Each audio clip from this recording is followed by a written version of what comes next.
삼위일체 우리 주 하나님께 다시 한번 영광의 박수 올려드리겠습니다. 할렐루야! 아멘.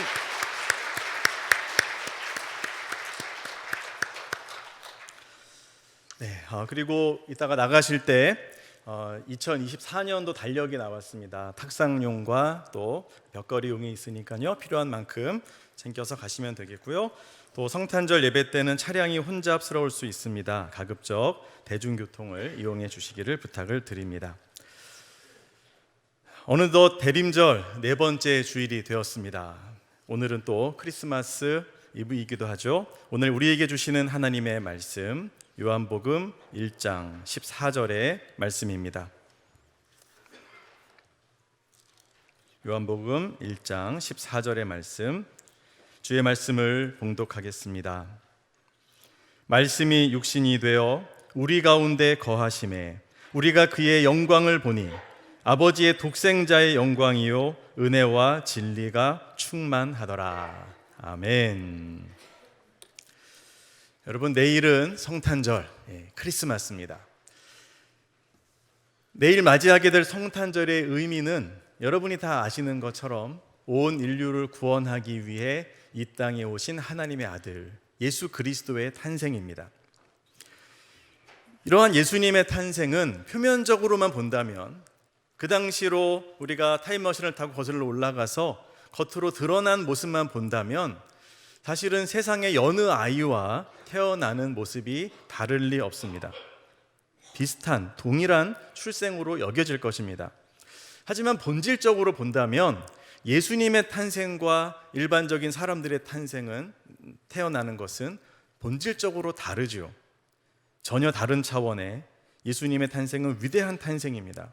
왜 그렇습니까? 천지를 창조하신 하나님, 그분의 말씀이신 예수 그리스도께서 육신이 되어서 이 땅에 인간으로 오셨기 때문이죠. 하나님이 인간이 되셨다. 이것을 인카네이션, 성육신이라고 부릅니다. 성육신에서 성자가 거룩할 성자가 아니고요, 이룰 성자입니다. 육신을 이루었다. 말씀이신 하나님이 인간이 되신 겁니다. 하나님의 말씀이 육신이 되셔서 무엇을 하셨습니까? 오늘 본문에 보니까요, 사도 요한은 이렇게 말합니다. 말씀이 육신이 되어 우리 가운데 거하셨다. 자, 거한다라고 하는 것은 거주한다는 거죠. dwell, 어디 자리를 잡고 살아가는 겁니다. 이 거주한다는 말의 원래 의미는요, 장막을 친다입니다. 유목민들이 텐트, 장막을 치면 거기에 자리를 잡고 거기서 지낸다라는 의미가 되겠죠.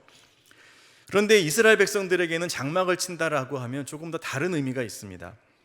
과거 이스라엘 백성들이 출애굽을 해서 광야에 나갔을 때 하나님께서는 그들에게 성막을 지으라고 하셨죠. 거룩한 장막, 하나님이 그곳에 임재하실 그 처소를 준비하도록 하셨고요, 그 성막에 하나님이 실제로 임재하셔서 이스라엘 백성들을 만나주시고 그들을 보호하시고 그들을 구원하여 인도하시겠다라고 하셨습니다. 실제로 이스라엘 백성들은 40년 동안 광야 생활을 하면서 계속해서 하나님의 성막을 중심으로 하나님과 함께 거하는 삶을 살았죠. 그런데 여러분, 이 성막이 바로 예수님에 대한 예표라는 사실을 알고 계십니까? 하나님의 말씀이신 예수님께서는 육신의 몸을 입으시고 이 땅에 오셨습니다. 그리고 그 예수님의 몸이 바로 성전입니다. 하나님이 거하시는 곳. 그 성전된 예수 그리스도의 몸이 우리와 함께 하신다는 거죠. 우리와 함께 하실 뿐만 아니라 하나님의 구원을 이루셨습니다. 자, 그렇다면 이 땅에 육신으로 오신 말씀, 육신이 되신 하나님의 말씀은 제자들에게 어떻게 경험이 되었을까요? 어떤 모습으로 목격이 되었을까요? 사도 요한은 요한일서 1장 1절 2절에서 이 부분을 이렇게 설명합니다. 태초부터 있는 생명의 말씀에 관하여는 우리가 들은 바요, 눈으로 본 바요, 자세히 보고 우리의 손으로 만진 바라. 육체로 오신 예수님에 대한 표현이죠. 예수님의 음성을 들었고 눈으로 보았고 손으로 터치하여 만질 수 있었다는 겁니다.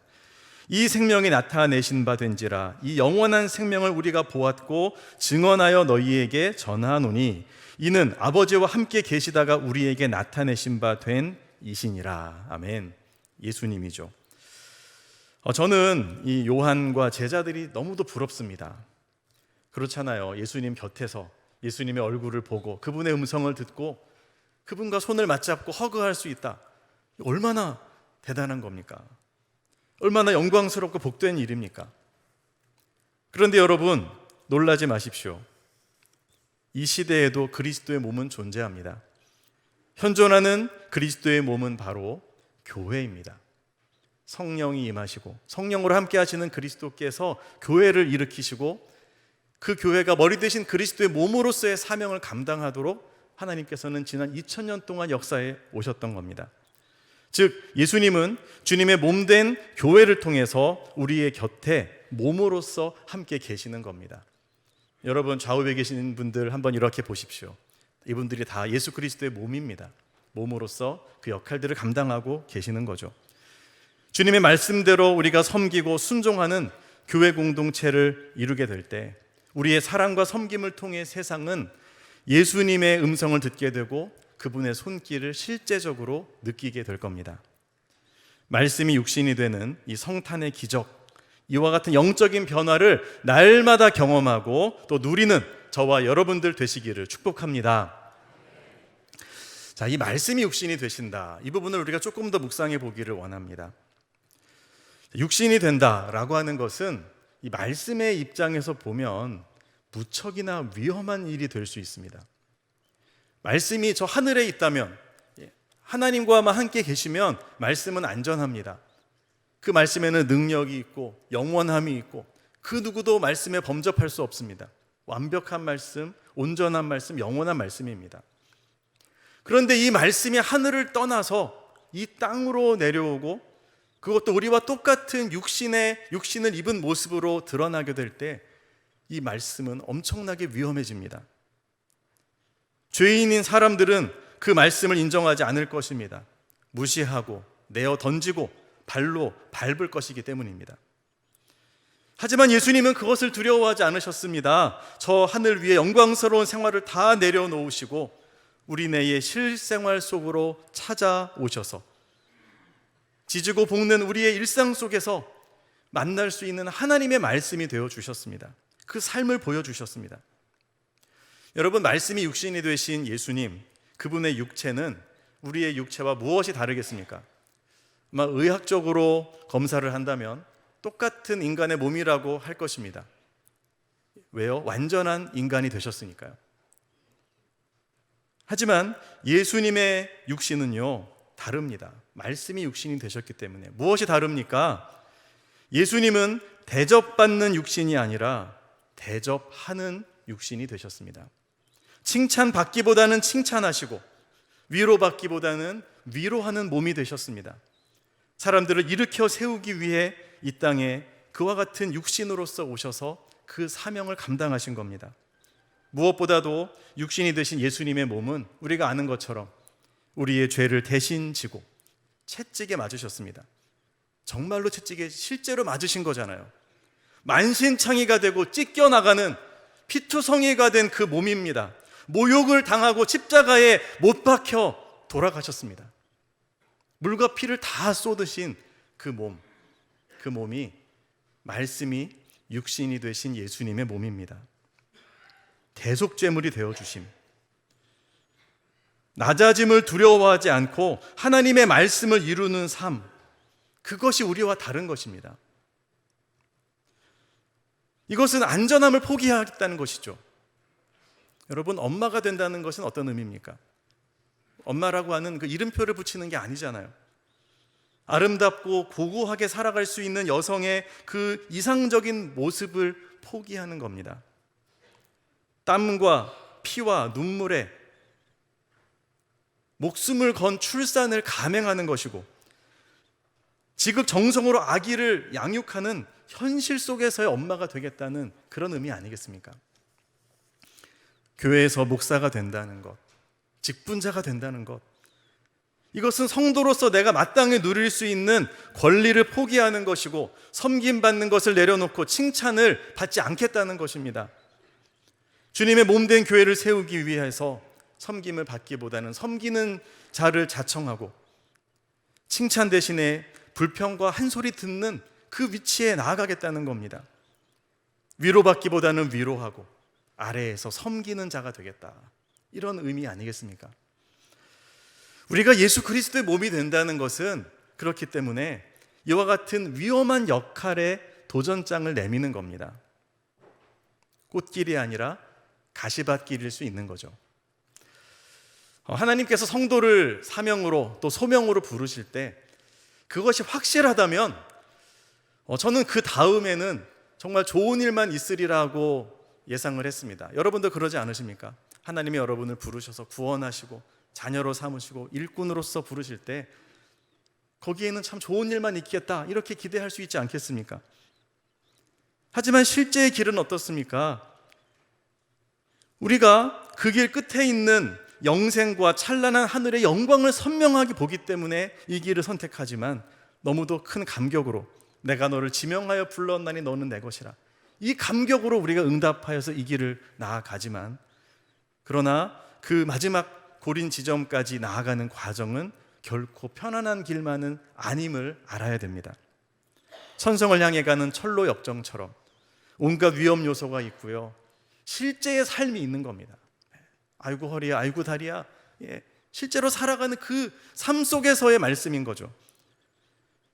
치열한 사탄과의 전투가 있고요, 그 음침한 사망의 골짜기를 지나가야 할 수도 있습니다.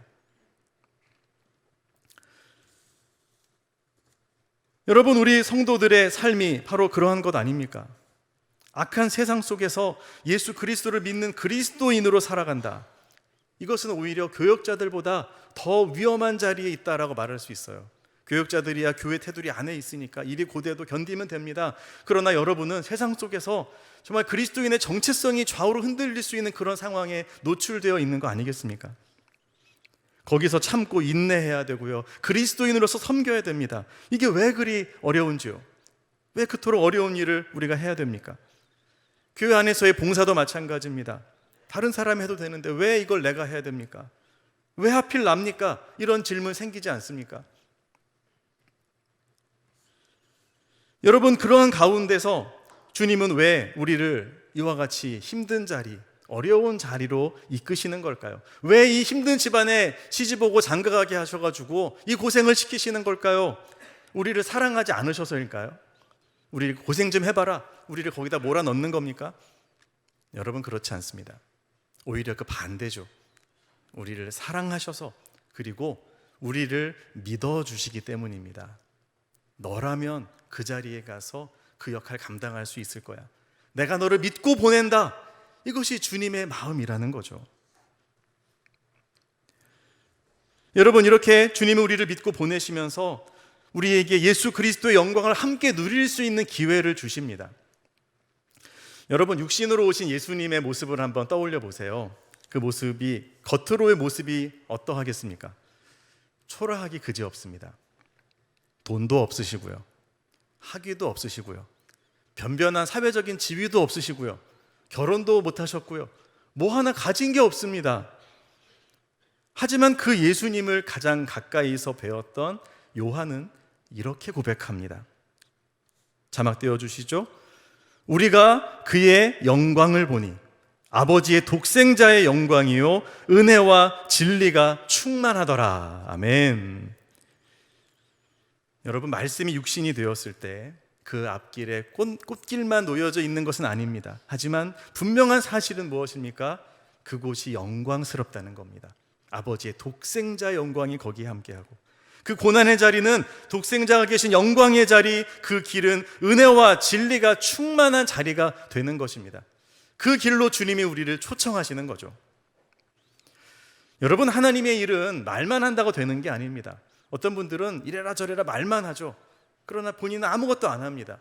여러분, 그러면 이거는 그냥 말에 그칠 수밖에 없어요. 진정한 하나님의 일은 몸으로 하는 겁니다. 말씀이 육신이 되어야 됩니다. 누군가는 그 낮은 곳에 내려가야 하고, 누군가는 십자가를 져야 하고, 누군가는 그 일을 감당해야만 하는 거잖아요. 여러분, 인생이 그런 거 아닙니까? 그냥 되는 일이 어디 있습니까? 이 사명을 우리가 감당하기를 주님이 원하신다는 겁니다.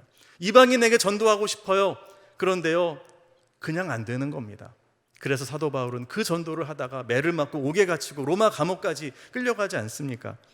누군가는 울며 씨를 뿌려야만 거두는 일이 가능해지는 겁니다. 말씀이 육신이 되는 삶, 이것이 필요한 거죠. 그러므로 여러분, 그 삶을 선택하지 않으시겠습니까? 주님을 바라보면서 주님을 위해서 서로가 짐을 집시다. 칭찬을 들으려고만 하지 말고 남을 칭찬하는 자가 되고, 욕먹을 각오를 하고 섬기며 봉사합시다. 어떤 분들은 그래요. 봉사하다가 이런저런 소리 들으면 내가 이런 소리 들으려고 봉사하는 줄 아냐고, 안 하고 만다고. 여러분, 그런 소리 들으려고 하는 게 봉사입니다. 누군가는 그 일을 해야 되거든요. 그 역할을 감당해야 되거든요. 나보다 남을 낮게 여기고 사랑으로 섬겨야 됩니다. 원수를 축복하고 억울한 일을 당한다면 그리스도를 생각함으로 참는 겁니다. 여러분, 이 삶을 살아간다면 어떤 일이 이루어집니까? 어떤 일이 생겨납니까? 사람들이요, 여러분에게서 무엇인가를 발견하게 될 겁니다. 그것은 바로 예수님에게서 요한이 보았던 그리스도의 영광입니다. 우리 안에 다른 사람들을 품는 은혜가 넘친다는 것을 사람들이 보게 될 겁니다. 거짓되지 않는 진리로 충만하다는 사실을 그들이 깨닫게 될 줄로 믿습니다. 여러분, 내일은 성탄절입니다. 말씀이 육신이 되는 기적으로 이 땅에 오신 예수 그리스도, 아기 예수님을 기쁘게 맞이합시다. 그런데 거기에서 끝나서는 안 됩니다. 거기서 멈추지 말고요, 말씀이 육신이 되는 이 은혜를 선택하고 그 길로 걸어가는 저와 여러분들이 되실 수 있기를 소망합니다. 선택하는 거죠. 이 시대를 위한 주님의 입술이 되어서 상처 입은 누군가를 위로하고, 말로써 위로하고, 또 우리가 사랑하는 삶을 살아서 그 모습을 사람들에게 보여주는 겁니다. 그리스도의 사랑이 이런 거라는 것을. 또 주님의 손길이 되어서 친히 그들의 거친 발을 씻어줄 수 있는 그런 그리스도의 몸. 우리는 주님 앞에 이렇게 고백하기를 원합니다. 말씀이 육신이 되신 주님, 누군가가 이 일을 감당해야 한다면 제가 주의 말씀에 순종하여 제가 감당하겠습니다. 기도하는 엄마로, 헌신하는 아빠로, 일터에서 정말 정직한 그리스도인으로, 교회 안에서 신실한 주의 일꾼으로 저를 보내주십시오. 우리가 이 마음으로 성육신의 삶을 선택해야 합니다. 말씀이 육신이 되는 이 성탄의 기적에 모두가 동참할 수 있기를 소망합니다.